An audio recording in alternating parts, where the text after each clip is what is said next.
dot. Those dots are there to tell you there's always more to the story.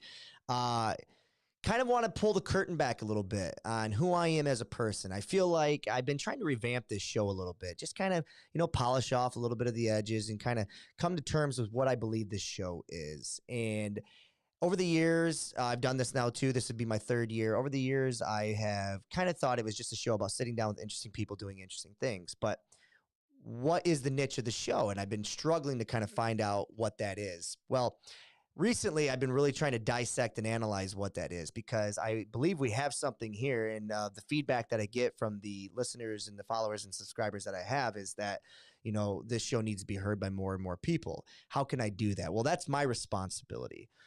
What I found in my search, and that I'm not 100% sure is the correct answer to the terms, but it's this idea that I need to pull the curtain back on my life because Bobby Talks is really about dissecting my human themes and dissecting the things that I'm interested in, but all in which, kind of the idea of what we all share as the commonalities of, you know, from you to me. What are those things? And how can we get to a place where we can have a greater tolerance of each other or a greater understanding of why we do the things we do?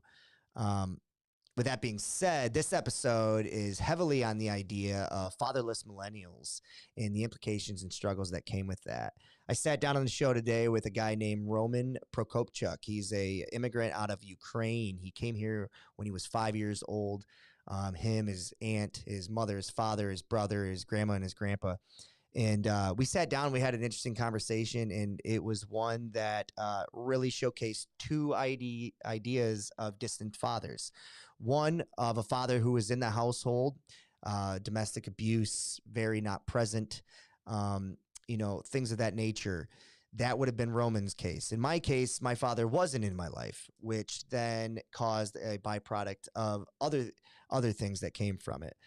So that's kind of what we're going to be doing on the show going forward, is just kind of like showing the mirror back at me a little bit, pulling the curtain back so you guys get a greater understanding of who I am.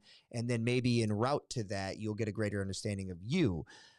Because I want this show now to kind of be, sitting down with human beings, talking about human themes, all while en route to my own personal legend and self-truths and self-discovery.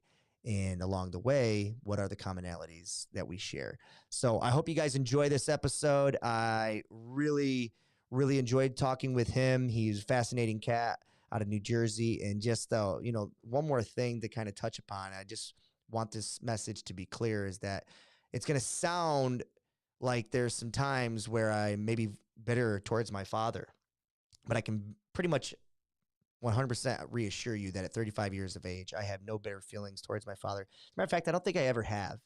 I was disappointed, when I kind of could get a better understanding of what was taking place, because I really think he's a fascinating man, and I would have liked to have shared more of my time with him growing up. But now there's still time to be had, and that's something that I am going to make prevalent in my life, to continue to reach out to him, and as he does reach out to me now.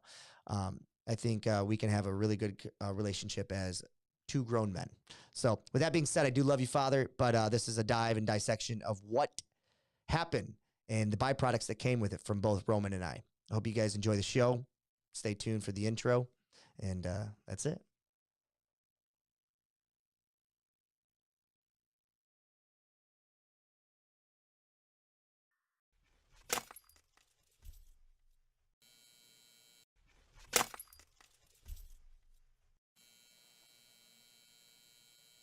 Welcome, everyone, to Bobby Talks, ... Those dots are there to tell you that there's always more to the story, and today's story is an entire generation left behind by their fathers. Talking about the millennial generation and the baby boomers that came before them. I'm sitting here today with a first immigrant out of Ukraine.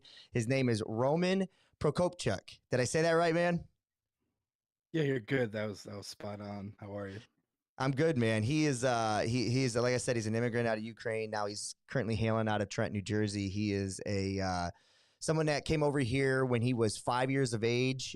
So you have been indoctrinated into the American way of life. You're pretty much your entire memories that you can think of. I want to say I personally appreciate you coming on the show today and talking about this with me because I've reached out to some friends and they just say it's just too personal to them. The topic today is what I introduced, but I think that you and I have a lot of things that we'll probably touch on. Um, Before we get to the topic of the show, man, like how's things going over there? We had a little bit of trouble with the mic. We got it all fixed. Seems like we're all squared away. How's things going on your end, man? How you doing, Roman? I'm good. Thanks for having me on. I think we're good for the time being. Good. I'm glad to hear it, brother. Um, you have any interesting take on the current invasion of Russia to Ukraine? Just because it's the obvious low hanging fruit with you.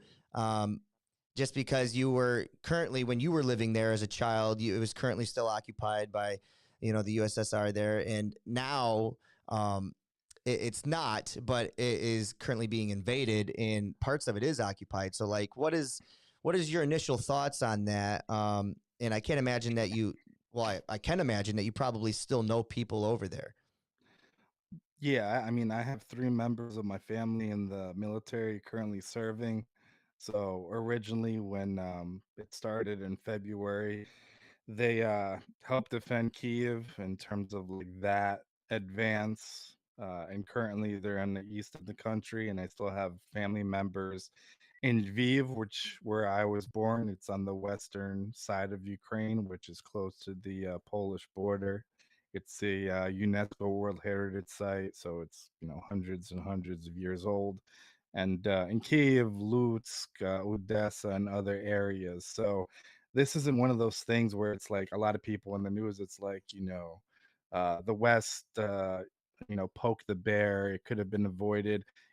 Eventually, it would have been inevitable if you look at history of the region for hundreds of years.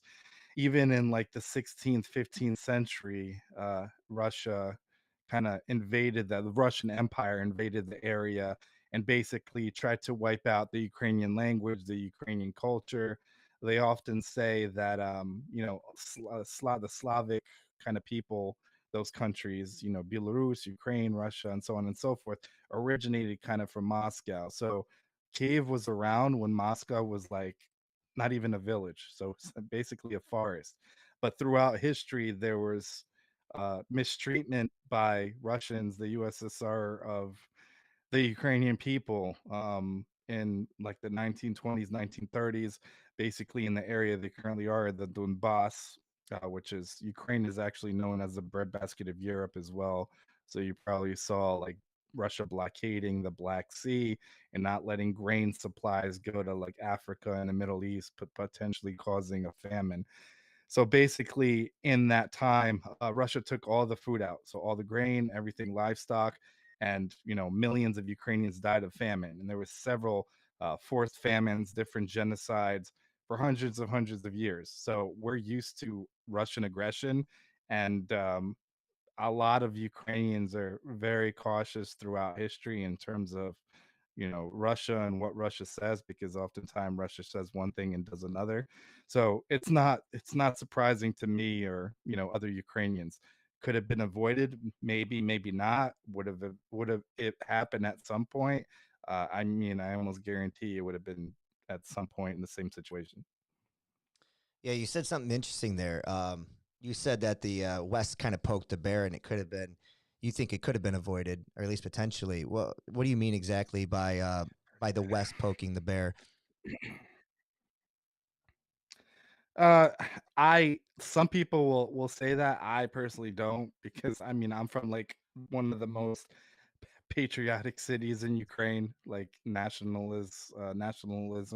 So Russia says like all the rebellions and stuff originated from the area I'm from. So very patriotic people and region, but just kind of uh I wouldn't say antagonizing, but pushing Ukraine and talking about joining NATO, which is irrelevant because now I think Putin got the worst of the situation because now Sweden and Finland applied to join NATO.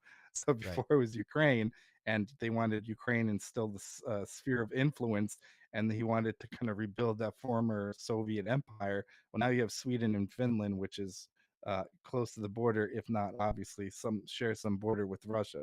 So in that sense, I think that kind of backfired, but it's kind of like, I don't know, calling a bluff. And there was a lot of talk and a lot of rhetoric, and obviously this didn't just start in 2014. Obviously, Russia annexed Crimea and then moved in basically and supported the uprising in the east of the country as well. But I mean, diplomatically, I think there was a lot of language, and then for a while, Russia was just saying that they're doing military games when they're just amassing large amounts of equipment and men all around the borders of Ukraine. So, be it as it may, it happened. I don't think diplomacy really works with Russia. Russia basically, I wouldn't say backs down, but is somewhat intimidated when you show force, basically strength militarily or with action. If you just want to go to the table with Russia, they'll say one thing and really do another diplomatically. So Yeah, I mean, we talked about this on my last episode of my show. Was I sat down with Nathan Dufour and psychology professor, and we just kind of, or I'm sorry, philosophy professor. We talked about what is the value of human life, and the conversation kind of talked about some of the same, talking points that you were touching on as far as with Russia. Um, yeah, you can call their bluff. You can. The problem is that like. Us as the United States, right? We're over here watching it from afar. So we've got to kind of watch our rhetoric and we've got to navigate what we say because if not, maybe it is Putin unhealthy. There's been talks about that, and maybe this is like a mad dog kind of doing some crazy things before he's on his way out. So there's always that kind of possibility that sits in the back of your mind, and it's like, okay, you gotta take everything with caution here, because if not, then it's going to be at your front doorstep rather than you know hundreds of miles, thousands of miles away. So you also said something else. I wanted to just kind of get your perspective real quick as before we kind of navigate down the waters we're going to go down. You said, do you have any, memories as a child in Ukraine that would showcase some of like the Russian aggression, just to kind of paint a picture for our listeners? Or is it yeah, only basically the stories that you've been told? What do you no, remember as far as firsthand accounts? no. I mean, we theoretically came here as religious, I guess, refugees. So under communism, there is theoretically no religion. Kind of you serve the state. The state is in a way your god, per se. So, my family believed in God, Jesus Christ, and practiced, and went to church, prayed, met up in terms of fellowship. And in that sense, every time you went to church or did something or met at a house, you'd be followed by the KGB. People would be waiting kind of outside, writing down who you were, so on and so forth. Um, Poets, songwriters that wrote patriotic songs in Ukrainian, something about freedom, stuff like that would disappear, sometimes end up dead, especially in my city. I mean, I remember things like waiting in bread lines. So it's kind of like a first world versus third world problem. I often say that when I kind of get caught up in situations like, I'm waiting too long for like my food in line. Okay, well, it's an extra 2 minutes. It's not like, you're going hungry, but waiting in line, I mean, different shortages. So things internationally are from like warmer climates.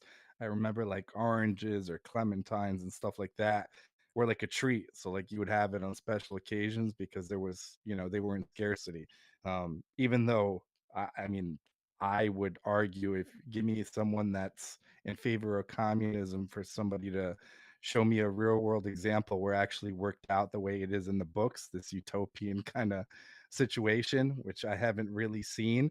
So, I mean, there were the rich that got rich, and then there's, everybody else that just kind of got by. Ukraine currently still has it, but at the time also had a big black market economy. So people would have gardens outside of the city and be sustainable like that. People bartered, people traded, and got by like that. My grandmother worked at like at like a warehouse type thing where goods would come in both within the Soviet Union and internationally, and like her bosses would hustle. So like trade, sell things that fell off the truck in a way. So there was a lot of that. But I mean, I remember in terms of being in church and just people standing outside and monitoring and really like waiting in long lines for things. That's kind of like the extent of what I remember. Yeah, man, that's completely that's a complete opposite of what my childhood was growing up, right? We kind of take for granted some of the things, you just, not that you do it purposely, but it's just something that happens, right? It's a privilege that I was born into, and then unfortunately you were not. But your story is one of a comeback story. Um, and you came over here when you were 5. Kind of paint the picture of who all came, whose idea it was, and then I'll kind of set the table for our viewers and listeners about today's topic. Yeah, so we came over in March of 1990. We landed in New Jersey. During that time, it was like perestroika when like the Berlin Wall fell. They started loosening immigration laws. They would started to let people out, and we basically got a sponsor. So basically, you get sponsored by a family member or a friend. A sponsor basically takes on responsibility of that person or persons coming over for like a short period of time when they get on their feet. So who's we though? Who all came with you? Who was with you?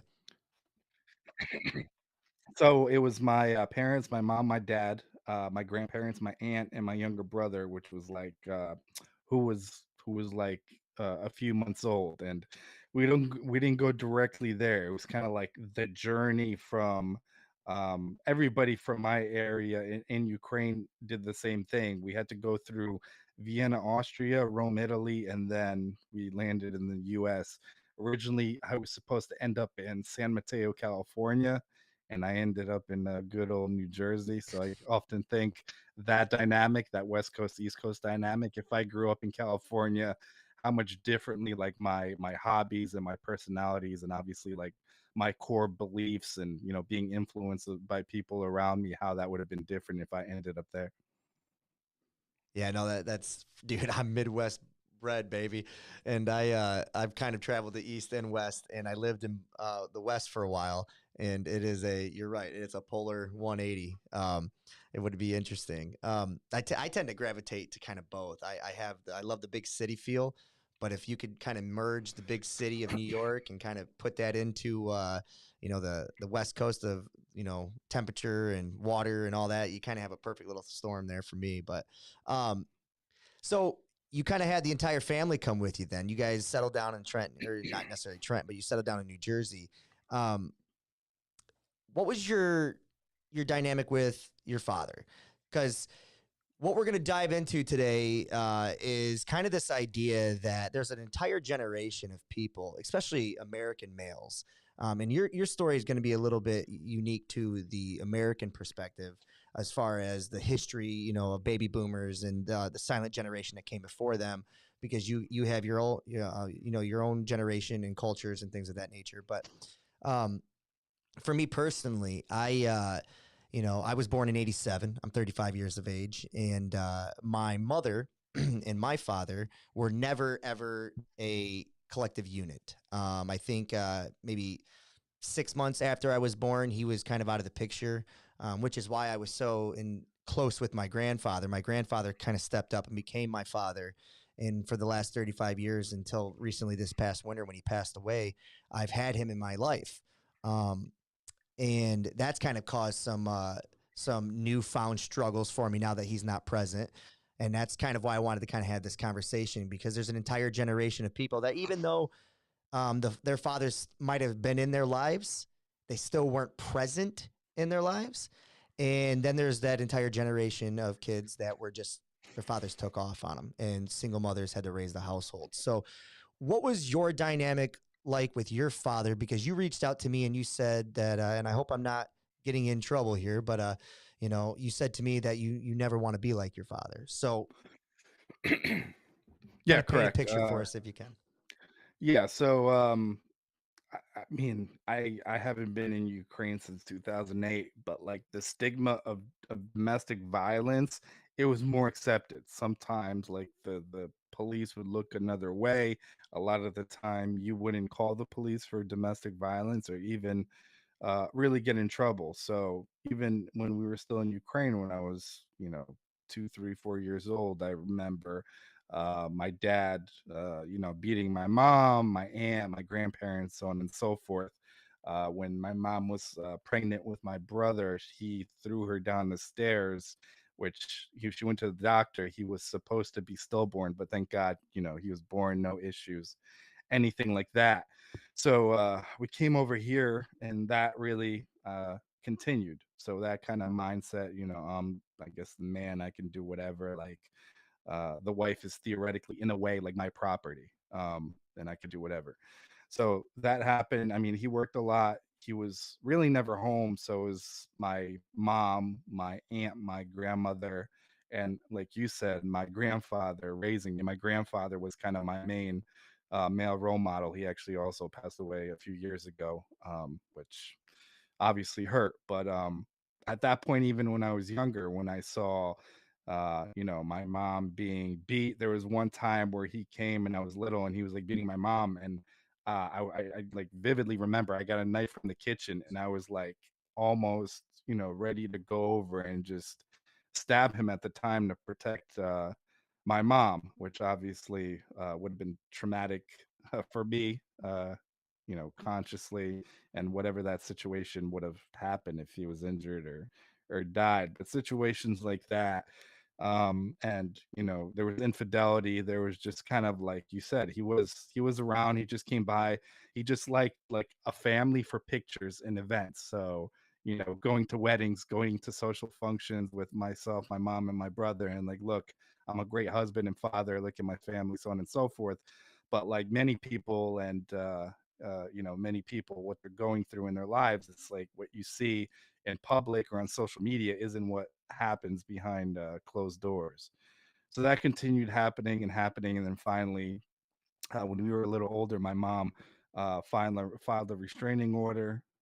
She caught him cheating, and one of the other things that subconsciously that I thought about over the years is right now I'm not as heavily into it, but I started like weight training really heavy just to put on a lot of muscle when I was growing up, kind of in my 20s, and like subconsciously I think I did it to protect my mom and my grandparents and so on and so forth. So when there was a situation where like he would possibly come back and try to do something, I wouldn't be that helpless, like, 3, 4, 5, 6 year old that just stood by and kind of watched that abuse happen. And there was actually a time where I remember I was 23 and my mom threw him out of the house. That was literally the last time I saw him. So he's texted me throughout, just Merry Christmas, Happy New Year, nothing else, nothing. Hey, I'm sorry for what happened, or you know coming to terms with how he acted as a father. That never happened. But since I was 23, so I'm 37, so 14 years I haven't seen him in person. And at that time, I just like, he got in her face, and I was like, I'm not little anymore, so you hit them, whatever, so hit me and see what happens. Like I was just kind of daring him to hit me because I was so kind of filled with rage at that time. And I mean, he's not a small dude. So I mean, I'm like 5'11" at the moment, like 230, 240. He was like, 6'2", 6'3", like 260, 270.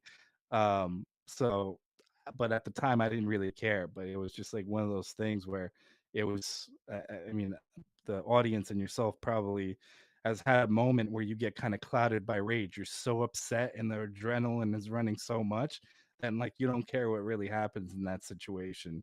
And that was kind of, like I said, the last time we really saw him. And as I was growing up, I told myself I wouldn't treat women that way, I wouldn't treat my family that way.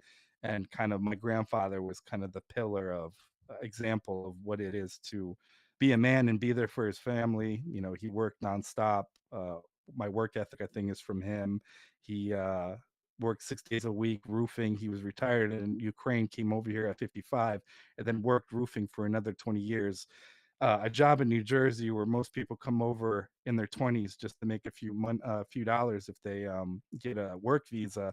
They quit after a few weeks because sometimes it's unbearable because you're on a roof, 100-degree weather, or it's super cold, and it's a hard job. And then Sundays, he would go to church in the morning and at night, and then back to kind of the grind. So he was there for myself, for my grandmother, my mom, and her sister. So that's kind of who I kind of try to mirror what it is to be a father and a man to me. And the situation with my dad as well. I mean, it doesn't help that he was a narcissist.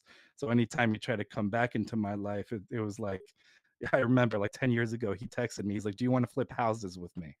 It's like nothing, no hi, how are you? Are you going through anything? Like, I'm sorry for what happened, or I'm sorry how, like, the last time I saw you, do you want to meet up and talk? It's like, let's flip houses. So it's like, well, there's an ulterior motive, and it was always like that.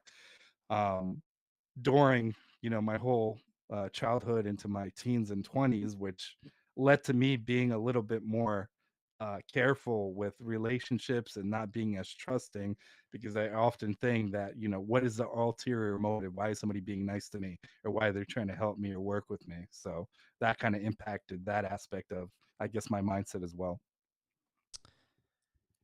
Yeah, you and I, we're an interesting case study, man, because you're a byproduct of what it's like to have your father be in your life, right? And I'm a byproduct of what it's like to not have my father present. So we're on kind of both ends, and we're going to be able to bring some interesting conversation to this table, I think. Lot said there. First of all, I got a question. Was your grandfather the father to your father, or was that the father to your mother? To my mother. So then, I guess before we dive into some of the, because you already mentioned like you have major trust issues. What do you chalk the reasons up when you try to, I'm sure you asked yourself 100 times about why me, why us, why does he treat us this way? In your adult life now, when you look back on that, what do you think his reasons are? Why is he so angry? Uh, I think it's his upbringing, so it's a cycle, like a generational thing. I don't think his dad was really there for him. I never asked him, and I never asked, my grandfather, his father. I didn't have the conversation in terms of, him being present, like present, not only, living in the home, but actually being a father, and if he was abusive or not. But, I mean, he had situation where he kinda bullied people. He told a story. He bullied somebody in the military because, like, there was still a conscript system under the Soviet Union, so you'd have to serve, like, I don't know, a year or 2. So he was bullying somebody, and somebody was fed up, and they put a gun to his head, and said, "You're gonna keep bullying me, I'm gonna blow your brains out." So, like, I think that affected him in a certain way, and, just, I guess, the relationships he had, or I guess the cultural differentiations, which isn't an excuse, but like certain behavior was more tolerated than it is here. Yeah, no, it's not an excuse, but it's a reality. Um, it's interesting, Roman, because like my father, who I said, my story is a little bit different. He kind of he was gone when I was, like I said, I don't have any early memories with my father. It was always with my grandfather. And my dad would just kind of pop in every now and then throughout my life, up until about, I would say, up until about 13, 14 years of age. Then all of a sudden I got a phone call one day, and there was about a year of my life where he was very present. He seemed to be settling down. He got married. Life kind of was a little bit more traditional to the sense for him. And I can't say that my father is he's not a domestic abuser. He's not, you know, um, there's like there's not a history of like um abusing of any substances. I think he's drank, and I know he pounded back cigarettes like it's his job. But there's just a certain level, in my opinion, um of unhappiness within him, because it does go back. You're right. It's a cyclical nature. His father before him was, he was a military man. He was, a hyper masculine man. You had to do things a certain way. So it's all cultural and it's all, generational.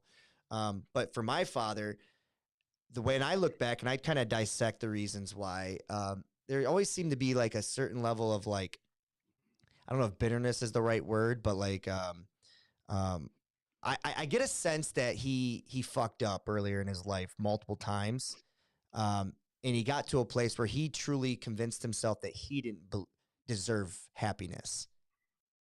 And you mix that with like, um, constantly running from your responsibilities, and then validating why it's okay for you to run from those responsibilities. Um, there's no way for him to ever improve on the situation. I want to say that, I do know that my father has, reached out. He does like want us to have a better relationship, and we do, in the sense of like, when I see him, I love him, I talk to him, things of that nature. But like, that's about where it stops. It's all really now up to me now and how much I want him in my life. I don't actually hold a grudge against my father, but I do know that everything that my grandfather, he was 50 years of age when we met, and he should have been kind of going on to enjoy the golden years of his. And then because of my father's absence, he decided to step up and, take me on. He didn't have to do that, and he did. Um, and so for that, it's like, shame on my father. And now that my grandfather passed away, I'm supposed to have, the next, um, um, route of this is supposed to be like, okay, you lose your grandfather. You're supposed to have your father there for you. You know what I mean? Um, and I felt like I kind of lost both my grandfather and my father in the same death, and uh, that's being a tricky situation. But there's a sense of like bitterness that comes from that generation. And I don't know if it's, your father and my father both kind of like seeking attention, because you talk about narcissism or you talk about ego. Um, he likes to hear himself talk. That's for sure. Um, and you kind of filter through what's real and what's bullshit. Um, I don't know, man. I just wondered where that anger you think comes from, and you think it's generational. When you talk about relationships, what was your mother like with you? Like when it was just you two, or like what kind of, because too often the mothers are, these spirit animals for their kids. They try to really overcompensate joy and all these things where the fathers are falling short. What was your mother like for you? Yeah, so I think it was like one of those things where it wasn't only my mother because my grandparents, her mom and her dad and my aunt lived the town over. So they were literally, 15-20 minute drive. So it was kind of like it takes a village per se to, raise a child. So they were consistently and constantly in my life. I would see them every week. So it was my mom, my aunt, my grandfather, and my grandmother. I don't know if she compensated for the fact that like that attention or trying to make up for it, because a lot of people kind of try to fill that void. But I think, having a mother and a father is important, and then they all have, certain roles to play. And if even if they tried to mimic them, yes, you can do it to a certain extent, but it's not going to replace kind of the real thing. So I don't think she really tried to overdo it, but she was very loving, she was very affectionate, she was there for me, she was encouraging. I think because of my father, the first time I, like, told my mom that I love her was, like, into my teens. It was just, like, so hard, like, for me to say I love you. I don't know because of my dad or what the situation was, but I distinctly remember the first time was, like, I was in high school and I actually told my mom, "I love you," and then consistently, like, started saying it, and, I don't know, it's just, like, this weird thing. What did mom have to say when you said that to her? Was she just shocked with glee, or what? Yeah, I mean, I guess she was, emotional about it, like, obviously, she knew, how my dad was, um, and the fact that, he didn't necessarily raise us from the simple fact that, I guess in Eastern Europe, like the mother plays a bigger role in raising the child, but still, regardless, like, if the father wanted to be as present as he wanted to be and play that role, they play that role. So I don't think he had an excuse, nor am I making an excuse for him. It was just like living with somebody that I don't necessarily, didn't necessarily care for based on the domestic abuse and the verbal abuse and stuff like that, emotional abuse, and the fact that, he didn't participate in anything. She's the one that, I remember distinctly. I don't have an accent because I went right into kindergarten, but she retained her accent. So I remember like second, third grade, she's quizzing me on spelling, and like her spelling was, it's still like hilarious to me, and I make fun of her, not make fun of her maliciously about it, but like the word was like skunk, and she's like skunks, and I'm like, what are you talking about, what is that word? And then she would get frustrated and pissed, and then we kind of laugh it off. So like just like that, and I have those memories that he could have been involved in something as small as like, going through a spelling test in elementary school that took 5-10 minutes. I still remember it because she was there, and regardless of how good or bad her English was, she made an attempt to, help me out with that. Yeah, that's the story of mothers, man. I can tell you one about my mom, like not necessarily, an accent or anything like that, but like just the relentless nature to always make sure that I am provided for. I have an older brother and a younger brother. We all have different fathers, and none of them were present in our upbringing. And that was because my older brother's father passed away when he was a child. And then my mom kind of went the route of never going to marry again because that was her first and only. And then she met my father. My father took off, and then my younger brother's father had his issues, so we had to remove Cody or my younger brother from him. So we kind of all lived the same life, all trying to. It's funny how very different the three of us are, but we have our mother and we have our grandfather in common. And I remember my mom, saying to me, like, do you need help with your math? I can't help you, but I will find somebody at the factory. She works a factory job who will do this. Like, she was determined to have some stranger that I've never met before come sit down at the table with me and help me with my math if needed to be. And that's just the spirit of mothers, man. Um, but when I look at my father, I'm a huge empathetic person, and I'm also very grateful. And I kind of look back on my childhood as like, okay, with the departure of my father, I gained my grandmother and my grandfather, right?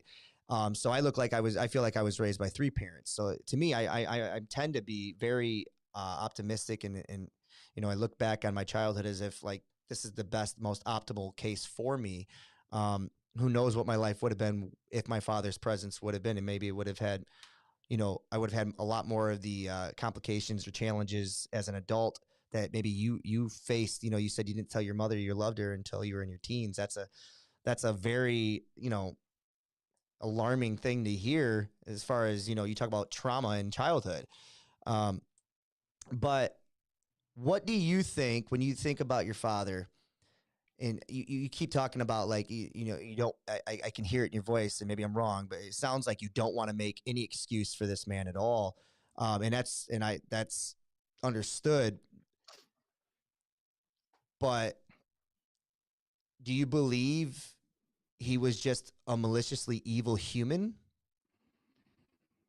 or is there just a refusal on his part to acknowledge, or like why do you think privately, you know like he had these battles with himself where he just cannot overcome, or do you think he's just evil? Because as a kid, and now you're in your 30s, almost pushing 40, you know he doesn't overcome. He still to this day hasn't sent you a text or saying, hey, I'd like to say I'm sorry for anything. um, what's your thoughts on that? Yeah, I mean, I wouldn't say evil, but like you have to be somewhat of a, I would say, a scumbag to throw a pregnant woman, your wife, down the stairs that's carrying your child and not think there possibly be consequences just because you get angry. So, like, having the self control to not take your anger out on people, like, I get angry at times too, but I've never hit my wife. I've never been violent to any like woman in my life or showed any kind of aggression in that sense. And I learned I took the prerogative of channeling that and really like harnessing that and getting rid of my coping mechanism is really working out and pushing myself like physically, and also going to therapy and coming to terms with situations, coming to terms that his behavior, how he was. So I wouldn't say he was evil, but he was definitely not nice. And I think when he got angry, I think it was like more at that sense like rage, where he wouldn't stop. And like I said, he didn't necessarily was abusive towards my mom. I mean, it was my aunt, it was my grandparents on my mother's side. So like I said, when I grew up and I started lifting, I got like really big, like obnoxiously big, that I shouldn't really be carrying that much muscle around. Or I would have to eat so many meals a day just to naturally keep that muscle on. Just I thought about it, and there's no other reason for me to get that big other than if I was competing to protect those around me, to be more intimidating in that sense. Because I mean, if you look at like the animal kingdom, when people or animals fight over their territory, like you have to have some kind of physical prowess or be intimidating. So I don't hate him. I actually, like, me personally, I forgave him. That's on him. But I've over the years tried to meet him halfway, try to like look past, like, maybe he's not doing this from a position where like he's looking to get something and he's not genuinely trying to do something nice. And it was always like a letdown, a letdown, a letdown. And then you can't have the same thing happen over again, and you as a person take the same action towards that situation. Because I think, what is it, like, when you have the same result, you keep doing it, it's insanity or whatever people say. So it was like that. I invested so much trying to meet him halfway, or just like let go of any ill will, in my teens, 20s, into my 30s. And just like, if he wants to have a conversation, I'll meet him for a conversation, but I'm not going to be trusting about it. And it's really never happened. The funny thing is, since I was like 25, he texts me like, "What's your address?" Even though he has it. I mean, I have moved like 3 times in the last 6 years, but he sends me a $500 check with a blank card, not even "I love you," nothing, like from dad, blank card, like just purchased $2, $3 card and a $500 check. So, I mean, I don't know if that's his way of saying he cares, but it's really not mine. So, Yeah, that's heavy, dude. Um, yeah. Part of me, my empath inside of me, wants to just reach out and kind of hug you through the screen. Um, I I uh I think it's fascinating when you look at the reasons for why people do the things they do. I never try to simplify and put everything into a black and white box. That's why I try to break down like why my father does the things he does or did. Um, I think there's remorse on his side, maybe a little more than what your father is doing. My father actually would always say "I love you," um, and I think it was his way of like trying to like, he would say it so frequently, like try to convince me of it in a way. You know what I mean? Because I do think that on his end that um, I do think he wishes circumstances were different. I think he visualizes himself as a different man, a different person. But he can't go backwards, and so he just kind of lives into the way the present is. And you know, he did say something to me that was fascinating. I was too young to really understand it, and part of me thinks it's genius, part of me thinks it's bullshit. But hang on for this one. He said to me, I think I was either 16, 17 years old. We were sitting down at a diner having some dinner, and he says to me, looks in my eyes, and he says, "Now, son, you got to understand that when you were born, I had to make a decision. I either had to be there for you or not be there for you. And by not being there for you was my way of being there for you."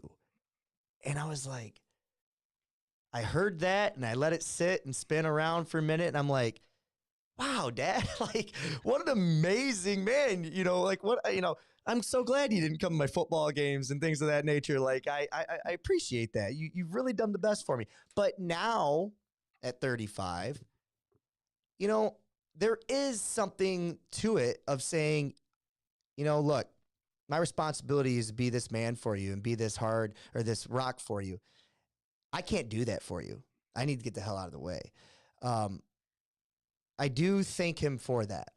And maybe I shouldn't, but I do. And I think there was some genius to what he said that day. So, what do you think of that, though? Bullshit or genius?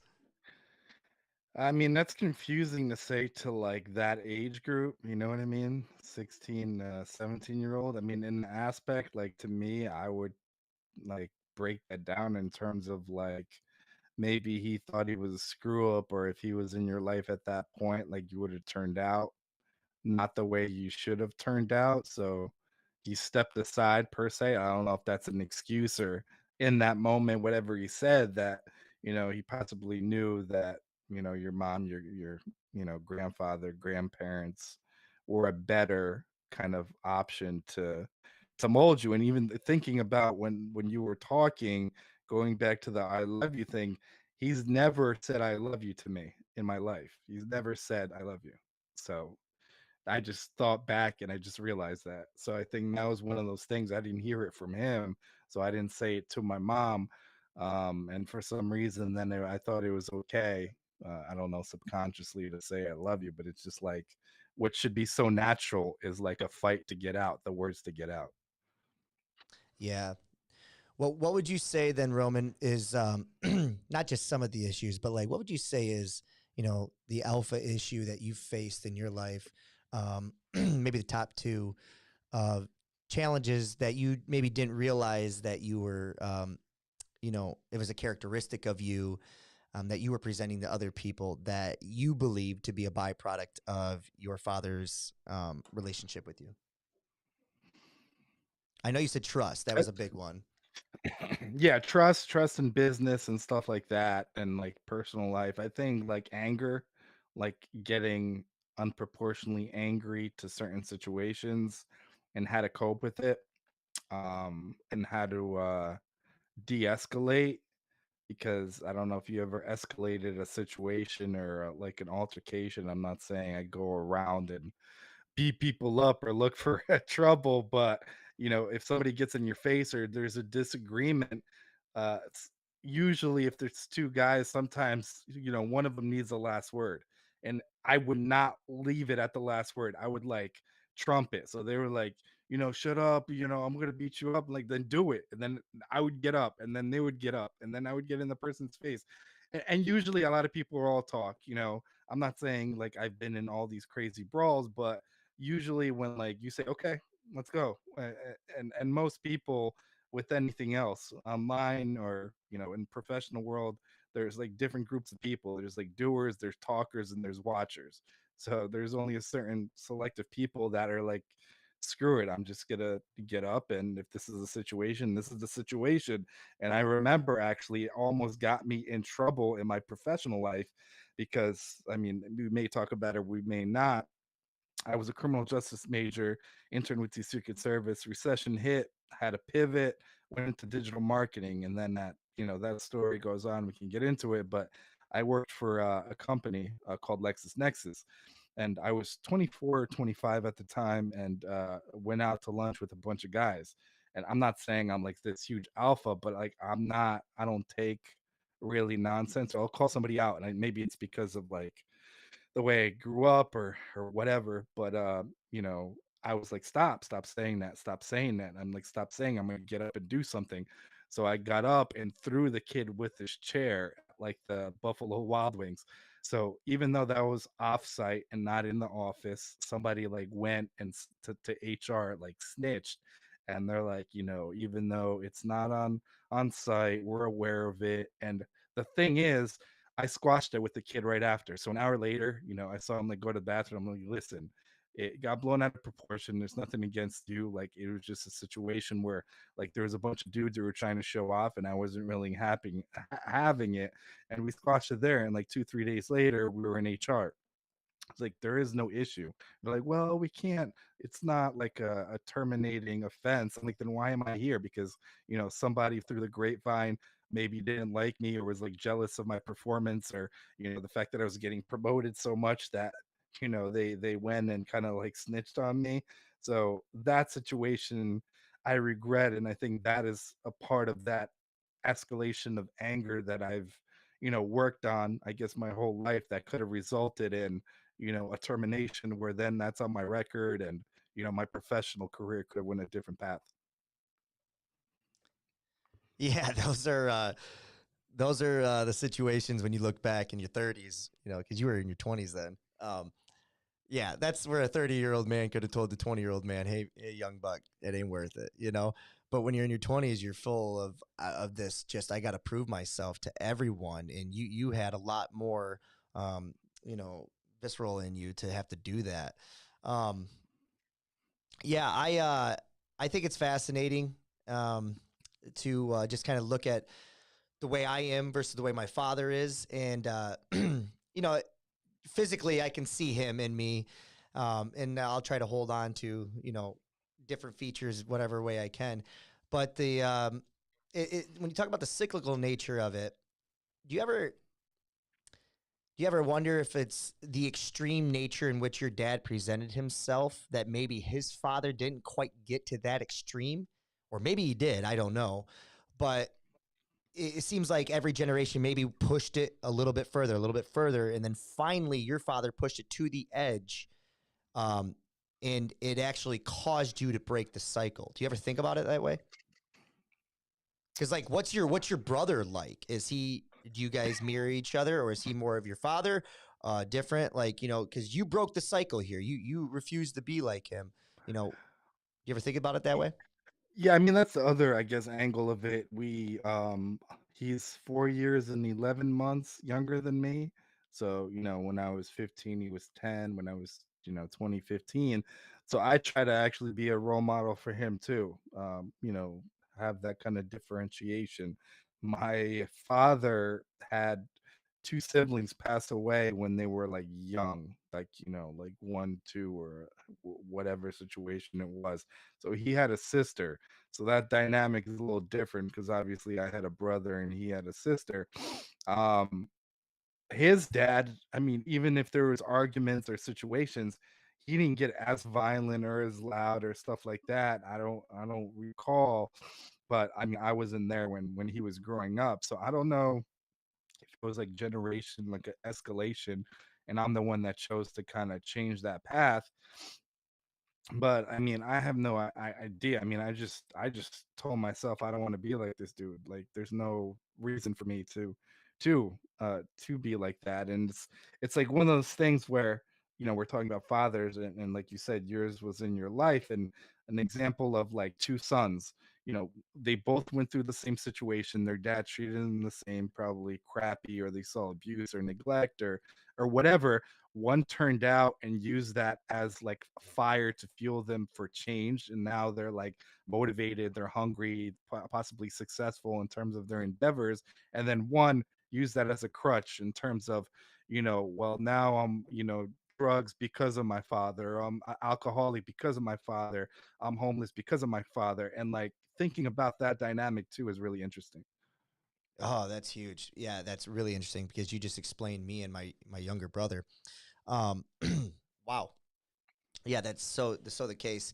Too often, I see cases where people talk, they do use that crutch, and it's like at some point you have to say, I used to be a dean of students. Okay, so I have a counselor with a lot of students, and I would say to them, I would literally say, listen, you know, because the adults in your life are so shitty, that is not your fault.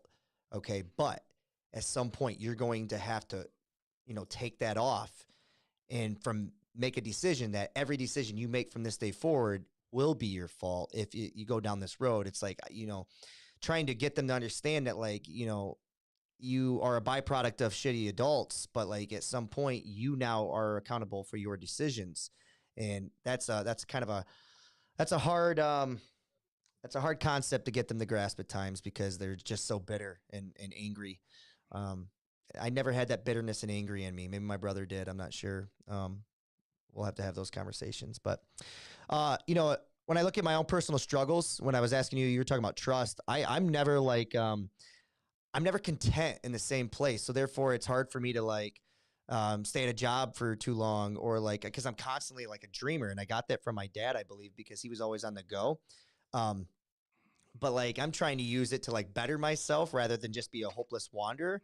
But I do think that that makes me hard to commit to someone.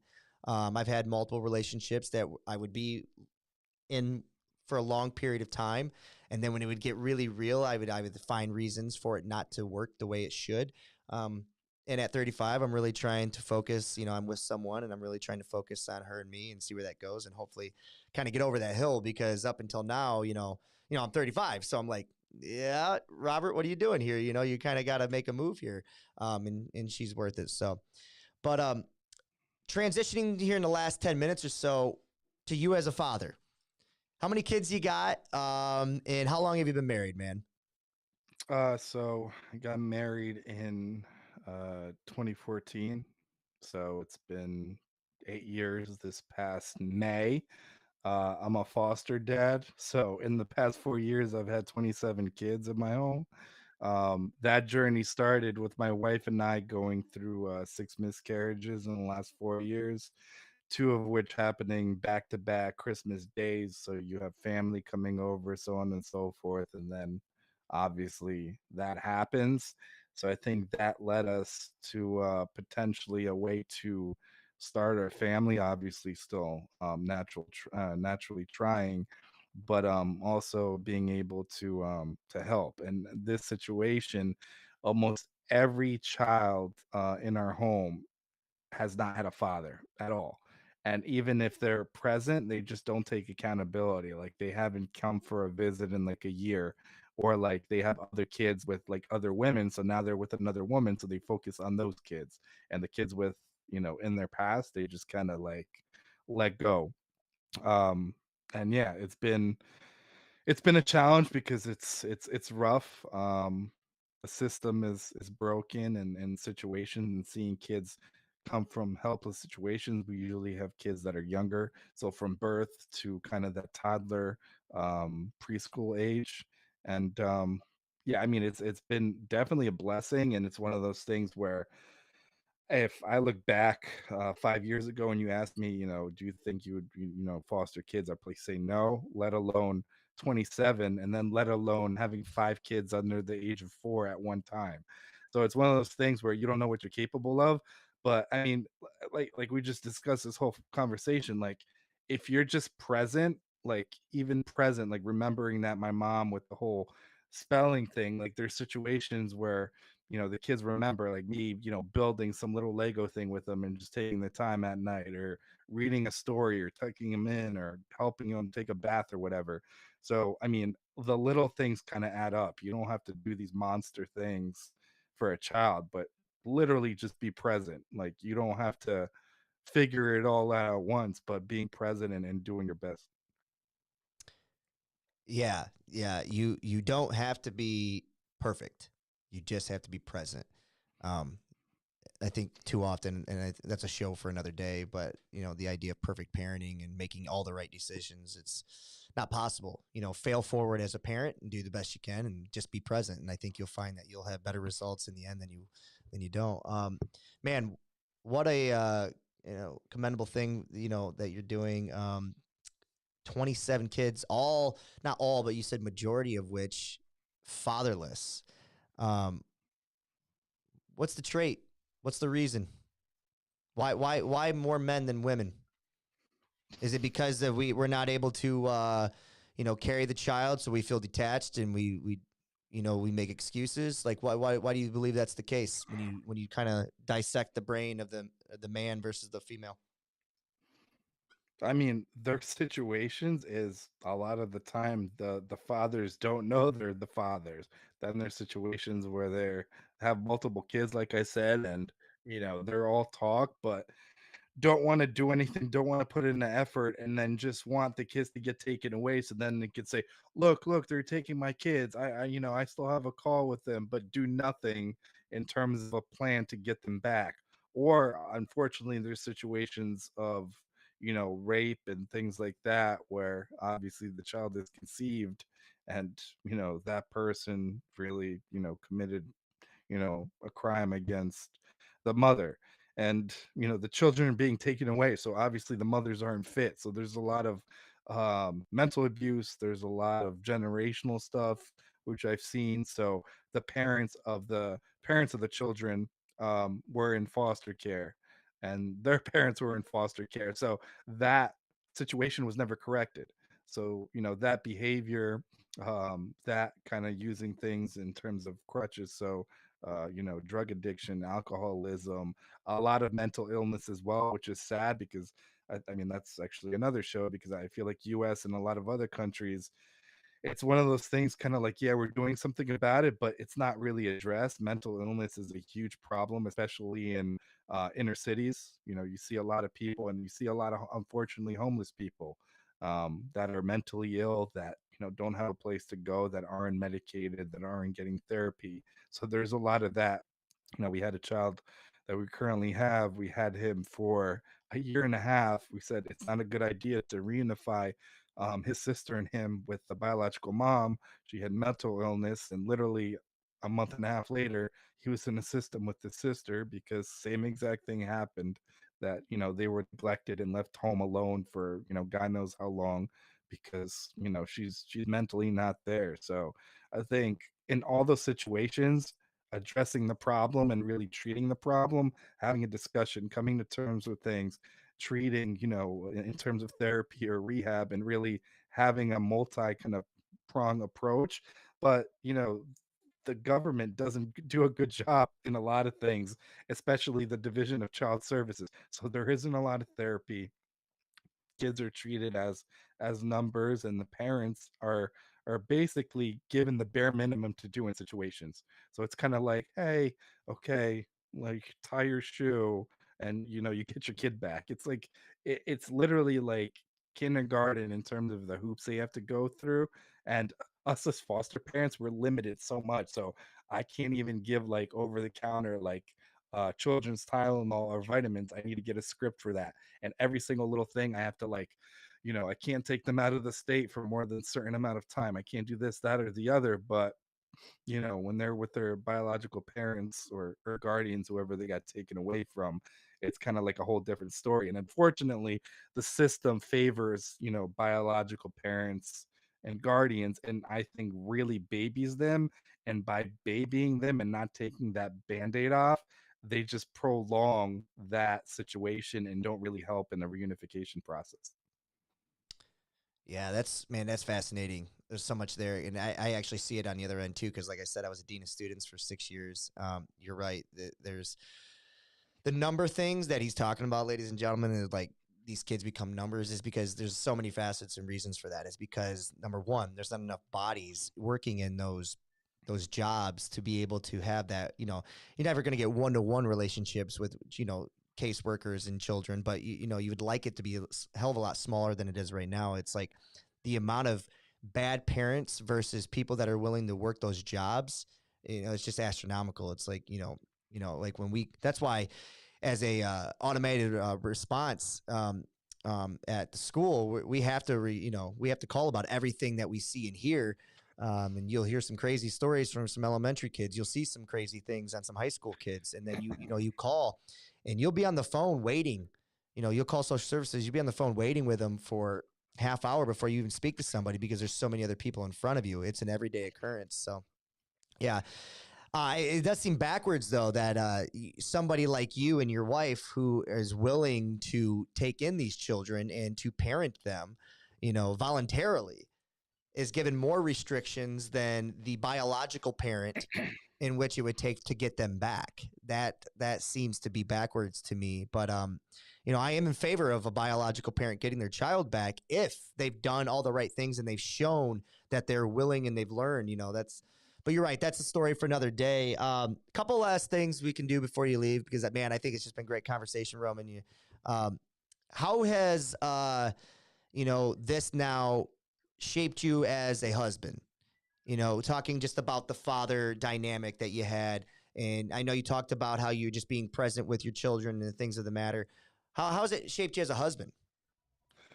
Uh, I mean, it's affected our marriage because obviously I've taken it into our marriage in terms of kind of like that relationship and lack thereof. So my wife's never met my dad, so she doesn't know like how he acted really firsthand. It's what I tell her. I mean, there's situations where, I'll get a tone or my I guess my anger to a certain situation is not proportional. Um, and then obviously that upsets her. So, we've gone to therapy to talk about situations like that and how that's impacted or the relationship with him or the relationship between him and my mom and like that what I saw. So I think it definitely has played a part. I wouldn't call it baggage, I would just call it scars. So like, you go through life situations, traumatic situations are, hurdles to overcome and they're scars. So like they can heal or partially heal. It's obviously dependent on you, but you still carry them over time. So sometimes, based on what we're going through, because as a couple, we've been through a lot. We've had 27 kids, a lot of them were reunified, which a lot of reunifications were in favor of. Some didn't work out. So there's promises made by people in terms of some of the children we would be able to adopt them. Those didn't work out, going through, like I said, the miscarriages, having death in the family on both sides, and just a whole plethora of stuff condensed into a few years. So that also added to it, like, situations. So I would say the biggest thing is my, I guess, anger or disproportional anger for certain situations, and the ability to calm down or cool down. I think just learning, I guess, what upsets or triggers myself and her, because we're obviously different, and that I need to step away for a bit and kind of cool down. And we're still like talking, we're still having the conversation. It just kind of agitates me. So I kind of like learning as I go, and dealing with that, situation that I really brought into the relationship, or I guess my background or my upbringing. Do you ever think that maybe you shoulder more than maybe you should at times because you are, maybe not necessarily shoulder, but like you maybe push down more at times because you don't want to be angry about something or you don't want to respond in a manner in which your father did? Do you ever feel like that? That maybe you need to communicate that more to get that off your chest earlier, or do you feel like you're pretty conscious of that? I do, but it's one of those things where it's like your emotional empathy and EQ grows, and you become conscious and aware of your behavior. But then it's easier said than done to correct it. So I think I'm aware of like my triggers and my flaws, and like yay, and having conversations with people, and it's like deep conversations, like, oh, you should be a therapist or psychiatrist, but it's easier to recognize it and harder to take the steps to fix it. So yeah, I'm working on it, but I think like I avoid certain circumstances, and then that builds up that anger, and then it gets unproportionally like poured out into something that it shouldn't, like a conversation where it's like, why didn't you dry the dishes? Like, what do you mean, why didn't dry the dishes, blah blah blah, like get all loud and belligerent, and then that conversation goes into an argument, and it's like that wasn't needed. Okay, I could have been upset about it, but it basically dragged on and built up and then released in that moment. I mean, there are arguments, like you can have an argument civilly, but like I kind of like harness things like you said, and don't want to have that I guess altercation and then build it up, and then that kind of pours out into a situation that's just a simple disagreement, possibly most times. Yeah, the biggest issue with me is listening to you talk is this idea. And I don't know if it's a male thing, but the sense of control, right? So like in my mid 30s now, I'm trying to figure out. I'm like, I don't need to control everything around me. But when I look back on how I can, like, I try to do revisionist history. Like when I look back and I kind of dissect the situation that went poorly, like what can I do? What can I learn from it? How do I, what can I do next time in the situation? The problem is that that's a two-way street, right? that's a relationship. You're doing that with someone else who's not having that internal dialogue, or that dialogue with you. They might be having their own internal dialogue, but they're not having the same dialogue with you. So the next time that situation is present, you're thinking, okay, here it is. I just need to do A, B, and C, and I can control how I get out of this the whole way, right? The problem is that you didn't have that conversation with your significant other or a partner or another relationship of some sort, and they do the thing that triggers you, and then you're like, you might even overcome that one trigger, and then it's like, okay, wait a minute, and then you're just off to the races, right? But yeah, to me, it's about trying to figure out that, hey, I don't need to control everything, and when I do go in with the idea of controlling something, I need to be more flexible, uh, and so that I don't get triggered earlier. But take that or leave it, man. I don't know if that helps you. No, it um, does. So the last thing I'll say, though, or I'll ask you, Roman, and I think it's pretty significant, because not everybody could do what you did, and it's a conversation that we're going to have on this show in the near future. It's this idea of the power of forgiveness. You mentioned way early in the broadcast here that you forgave your father. Um, Given the circumstances and the topic today, um, how long did that take you to do, or maybe just talk about you know how you came to terms to be able to do that and why you did it, because I've actually seen cases in court where a father or a mother will look at the murderer of their child, the person sitting across from them, and they will forgive them. I just don't know where that strength comes from to be able to do that. um how were you able to find it, and why did you feel it was necessary for you?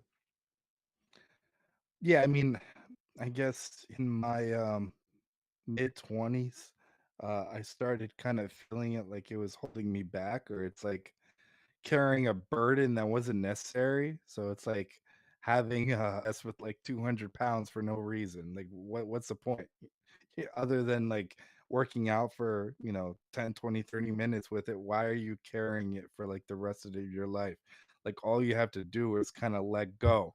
And at that point it was like, it's nothing I did. Like, the way he acted, coming to terms is like, I didn't cause that. Like, I didn't cause him to be violent, I didn't cause him to cheat, I didn't cause him to not be around. So it was like coming to terms and being at peace. So just, I didn't want that kind of hate or that negativity in my life anymore, and that bitterness, because it added to the whole, you know, pot of, anger and bitterness. And I was already, I feeling angry about uh a lot of things, and a lot of things really bothering me. So I just didn't want to carry it around anymore. I didn't want to give him that satisfaction. Like, it was actually bothering me as well. So like, what is the point? I didn't, he was no longer in my life for, at that point, a year or two. So there was no reason to carry that around. It wasn't healthy. And um I went to therapy a few times and really kind of come to terms with, like, I have to kind of let this go. Forgive him personally, but at some point he's gonna pass away. I believe in Jesus Christ. He's gonna atone for everything he did. He's gonna talk about it, and really meet his maker. And I'm not his maker. I am his son, and but I am not a mirror of him. So Well said, man. Well said. Roman, man, great conversation, buddy. I really appreciated you come on. You never know how these conversations are going to go, if you're going to be pushing something out of somebody, if they've got a lot to say, and you definitely had a lot to say. And I feel like we didn't even kind of scratch the surface on a lot of the things that you could present to a conversation. But just wanted to say thanks again. I appreciate it. Do you have any final words, any final thoughts on the show or life or anything in general, man? What's up?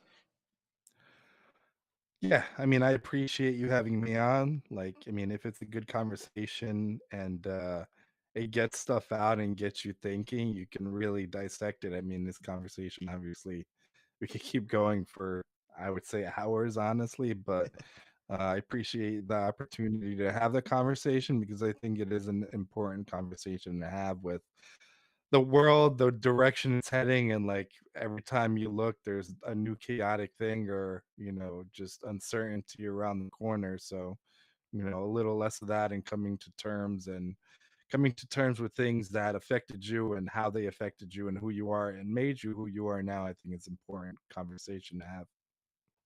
Yeah, and not just coming to terms with them, but once you do come to terms, coping mechanisms on how to fight back against them. So, Roman, great conversation, ladies and gentlemen. We've been sitting here talking to Roman Prokopchuk out of Jersey, New Jersey. Great conversation. I was glad to have him. If you guys can do me a favor, review the show, rate the show, subscribe to the show, hit that follow, like, subscribe button, do everything you can, and then share it, because I think there's a lot of, if you know anybody that was, part of a single mother, a single child growing up, or even had their father who might have been abusive in the household, please share this story because I think there's things in this episode that they can take and maybe help them along their journey. So other than that, we'll see you guys in the next episode. See you on down the road.